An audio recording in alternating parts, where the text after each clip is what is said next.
वीर बालकों की श्रेणी में मैं कहानी सुना रहा हूँ वीर बालक जालिम सिंह की। मुर्शिदाबाद में नवाब सरफराज खां की अमलदारी थी। उन दिनों की बात है जब वह जनता को प्राप्त नहीं कर सके थे। इससे उसके विरुद्ध एक षड्यंत्र रचा गया। षड्यंत्र करने वाला अली वर्दी खां था। एक बड़ी सेना लेकर वह उसके मुकाबले आ गया। सरफराज घबरा गया, परंतु उसके लड़ने के सिवा कोई छुटकारा न था। दोनों सेनाएं गिरिया के प्रसिद्ध मैदान पड़ाव डाले पड़ी थी। बीच में कलकल ध्वन करती भागीरथी गंगा नदी बह रही थी। दोनों किनारे तंबू खड़े थे। उन तंबुओं की सफ़ेद परछाई भागीरथी के जल में पड़कर बहुत सुंदर छटा दिखला रही थी। रात बीत गई, सवेरा हुआ, चारों ओर उजाला हो गया। सूरज उगने के पहले ही लड़ाई का बाजा बज गया। सैन्य लड़ाई के मैदान में आकर खड़े हो गए और लड़ाई होने लगी। सरफराज खां हाथी पर बैठा था। उसका प्रधान सेनापति मारा गया। इससे वह वीरतापूर्ण लड़ाई में आगे बढ़ता जाता था। इतने में उसे गोली लगी, वह गिर पड़ा। मुर्शिदाबाद के नवाब की सेना में केवल सरफराज खां ने ही प्राण हाथ धोया।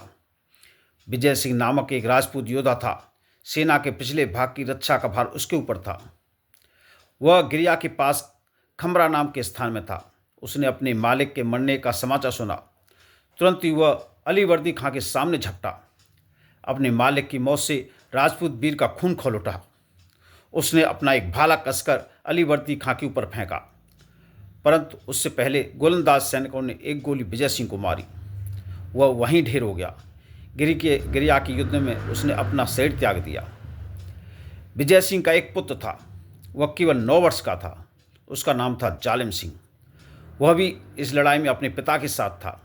जब विजय सिंह घोड़े से लुढ़कर नीचे गिरा तो उसका पुत्र जालिम सिंह नंगी तलवार लेकर पिता की मृत्यु की रक्षा करने के लिए दौड़ा।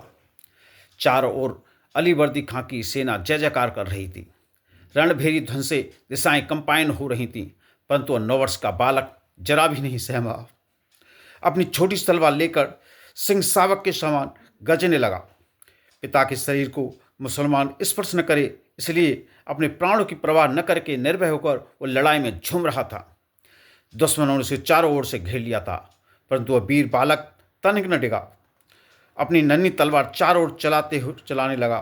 अली वर्दी खां खुद ही वहाँ हाजिर था। बालक के अद्भुत पराक्रम को देखकर और साहस को देखकर और उसकी पितृत्व को देखकर वह दंग हो गया।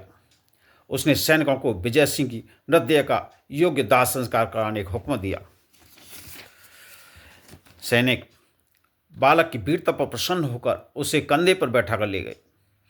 बालक ने भागीरथी के तट पर दाह संस्कार करके पिता की पवित्र राख को गंगा जी में बहा दिया। पवित्र भागीरथी उस पवित्र राख को अपनी छाती पर रखकर कल का ध्वन से बह रही थी और बालक वहां से उदास होकर तंबू में लौट आया। मुर्शिदाबाद के इतिहास में गिरिया की लड़ाई बहुत प्रसिद्ध है। राजपूत बालक जालिम सिंह की अद्भुत कथा ने लड़ाई को अधिक प्रसिद्ध कर दिया। जिस जगह वीर बालक ने भी वीरता दिखलाई थी, वो आज भी जालिम सिंह के माट के नाम से विख्यात है। जय महादेव।